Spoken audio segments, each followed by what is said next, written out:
ආයුබෝවන් අපේ channel එකට ආදරයෙන් පිළිගන්නවා.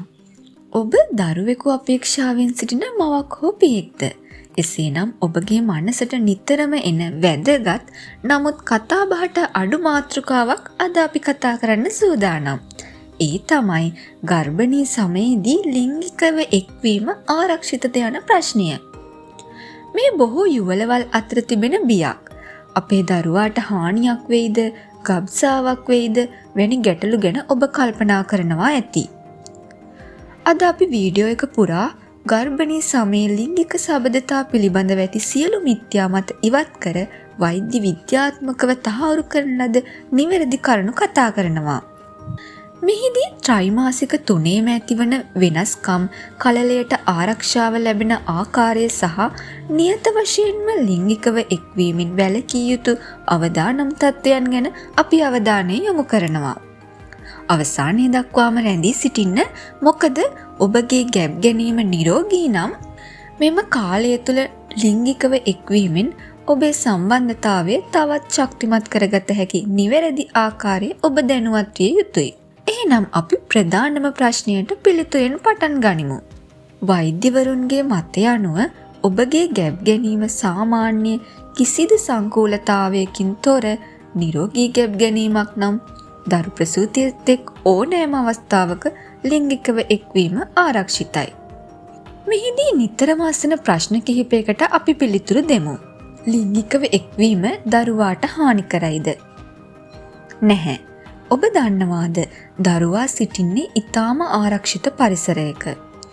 ඔබේ ගර්භාෂය ශක්තිමත් මාංශ පේශී වලින් සෑදී ඇති අතර දරුවා වටා ඇම්නියෝටික් තරලයක් පිරුණු මල්ලක් තිබෙනවා.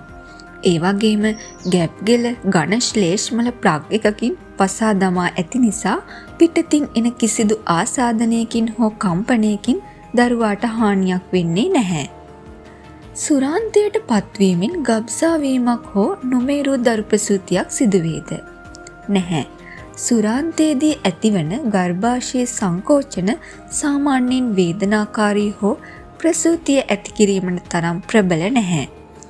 නිරෝගී ගැබ් ගැනීමකදී මේවා ගැබ් කෙල විවෘත කිරීමට සමත් වන්නේ නැහැ. ගර්භණී සමයේ ලිංගිකව එක්වීමේ වාසි කිහිපයක් තිබෙනවා. ආතතිය අඩු කර නිදහස් බවක් ලබා දෙනවා. දෙදෙනා අතර මානසික බැඳීම වැඩි දියුණු වෙනවා. මේ හොඳ ව්‍යායාමයක් ලෙසද සැලකිය හැකියි.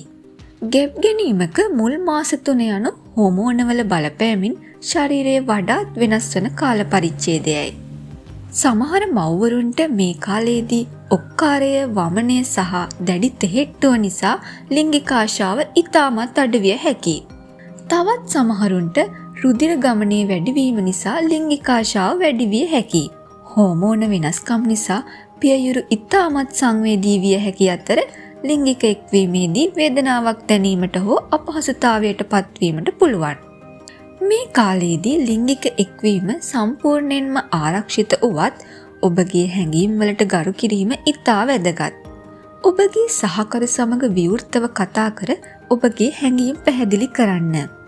මෙකල ලිංගික එක්වීමෙන් වැළකී සිටීමට වෛද්‍යවරුන් උපදෙස් දෙන්නේ නම් රුධිර වහනයක් හෝ පෙර ගබ්සා වීමේ ඉතිහාසයක් ඇති විට පමණයි. බොහෝ යුවළවල් ගර්භණී සමයේ වැඩිම සුව පහසුවක් සහ ලිංගික සතුටක් අත්විඳින්නේ දෙවන ත්‍රිමාසිකයේදී. මුල් මාසවල තිබූ තෙහෙට්ටුව බොහෝ දුරට පහව යනවා. ශෝනි ප්‍රදේශයට රුධිර ගමනේ වැඩිවීම නිසා ලිංගික උත්තේජනය සහ සුරාන්තයට පත්වීම වඩාත් පහසු විය හැකියි. සමහර කාන්තාවන්ට ගර්භණී සමයේදී පළමු වරට සුරාන්තය පවා අත්විඳිය හැකි බව වෛද්‍ය මතය. මේ කාලයේදී බඩ ටිකින් ටික විශාල වන නිසා ඉරියව් පිළිබඳ සැලකිලිමත් වීම වැදගත්. මිෂනාරී ඉරියව්ව ටිකෙන් ටික අපහසු විය හැකියි. පැත්තට හැරී සිටීම හෝ මවට ඉහළින් සිටීම වැනි ඉරියව් සුව පහසු විය හැකියි. ගැබ් ගැනීම අවසාන කාලය වන මේ ත්‍රිමාසිකය තරමත් අභියෝගාත්මක විය හැකියි. විශාල උදරය නිසා ඕනෑම ඉරියව්වක් අපහසු විය හැකියි. මාස 5-6න් පසු මව දිගු වේලාවක් උඩුබැලි අතට සිටීම සුදුසු නැහැ. මන්ද ගර්භාෂය බර නිසා ශිරා තෙරපීමට ලක් වී දරුවාට සහ මවට යන රුධිර සැපයුම අඩාල විය හැකියි. පැත්තට හැරි පිටුපසින් හෝ දන ගසා සිටීම වැනි ඉරියව් සුව පහසු විය හැකියි. සමහර යුවළවල් දින නියම වී දරුවා ප්‍රසූත නොවුනහොත් ලිංගික එක්වීමට පෙළඹෙන්නේ ලිංගිකව එක්වීමෙන් ප්‍රසූතිය ඉක්මන් කළ හැකි බවට විශ්වාසය කරන නිසයි. ඔබගේ වෛද්‍යවරයා මේ තත්ත්වයන් පරීක්ෂා කර තිබේ නම් ඔබේ ලිංගික එක්වීමෙන් සම්පූර්ණයෙන් වැළකිය යුතුයි. වැදගත්ම දේ සාමාන්‍ය ගැප් ගැනීමකදී ගැටලුවක් නොමැති වුවත් පහත් සඳහන් තත්ත්වයන් ඇති විට ලිංගික එක්වීම අවදානම් විය හැකියි. වැදෑම හා ගැබ්ගිල ආවරණය කරමින් පහතින් පිහිටා ඇත්නම් ලිංගික එක්වීමෙන් දැඩි රුධිර වහනයක් ඇතිවිය හැකි බැවින් මේ ඉතා අවදානම් තත්ත්වයක්. හේතුව නොදන්නා රුධිර වහනයක් හෝ වෝට බෑගේ පුපුරා යාම හෝ දියර කාන්දු වීම සිදු වී ඇතනම් විෂ බීජ දරුවාට ඇතුළු විය හැකි බැවින් ලිංගිකව එක්වීමෙන් වැළකී යුතුය. පෙර නොමේරූ දරු ප්‍රසූතියක් හෝ ගබ්සාවක් සිදු වී ඇතනම් හෝ ගැබ්ගෙල අකලට විවෘත වීමේ තත්ත්වයක් ඇතනම් ලිංගික එක්වීමෙන් වැළකී සිටිය යුතුය. ඔබ හෝ සහකරු වෙනත් අය සමග ලිංගිකව එක්වී ඇති බවට හෝ ලිංගාශ්‍රිත රෝගයක අවදානමක් ඇතනම් දරුවා ආරක්ෂා කර ගැනීම සඳහා කොණ්ඩම් වැනි ආරක්ෂිත ක්‍රම භාවිතා කිරීම හෝ සම්පූර්ණයෙන්ම ලිංගිකව එක්වීමෙන් වැළකී සිටීම කළ යුතුය. මෙම තත්ත්වයන් පිළිබඳව ඔබගේ ප්‍රසව වෛද්‍යවරයා සමග විවෘතව කතා කිරීම ඉතා වැදගත් වේ. මෙන්න ඔබට උපකාරී වන වැදගත් කරුණු කිහිපයක්. ලිංගිකව එක්වීම දෙදෙනාට සුව පහසු විය යුතුය. ඔබගේ සුව පහසුව අවශ්‍යතා සහ වේදනාවන් පිළිබඳව සහකරු සමග විවෘතව සහ අවංකව කතා කරන්න.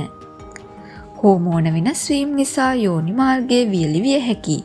ඒ සඳහා ජලීය ලිහිසි ද්‍රව්‍යයන් භාවිතා කිරීමෙන් අපහසුතාවයන් මගහරවා ගත යුතු හැකියි.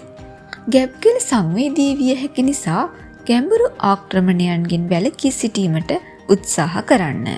ඉතින් අවසාන වශයෙන් සාරාංශ කරන්නේ නම් ලිංගිකව එක්වීමෙන් ගබ්සාවක් හෝ හානියක් සිදුවන්නේ නැහැ. වැදගත්ම දේ තමයි ඔබගේ ශරීරයට සවන් දීම, සුව පහසු ඉරියව් තෝරා ගැනීම සහ සහකරු සමග කතාබස් කිරීම. ඔබට කිසියම් වේදනාවක්, ලේ ගැලීමක් හෝ දියර කාන්දුවක් දැනෙනවා නම් වහාම ඔබගේ වෛද්‍යවරයා හමුවන්න. වෛද්‍ය උපදෙස් වලට අනුව කටයුතු කිරීමෙන් ඔබට නිරෝගී සහ සතුටින් පිරි ගර්භණී කාලයක් ගත කිරීමට හැකිවනු ඇත. අද අපි සාකච්ඡා කළ කරුණු පිළිබඳව ඔබට වෙනත් ගැටලු තිබේද? නැතිනම් ඔබගේ අත්දැකීම් පහතින් කමෙන්ට් කරන්න. අපගේ channel එක subscribe කරන්න. වීඩියෝ ෂෙයා කරන්න සහ bell icon එක click කරන්න අමතක කරන්න එපා. ඉක්මනින්ම තවත් වැදගත් වීඩියෝවකින් හමු වෙමු. ඔබට සුබ දවසක්.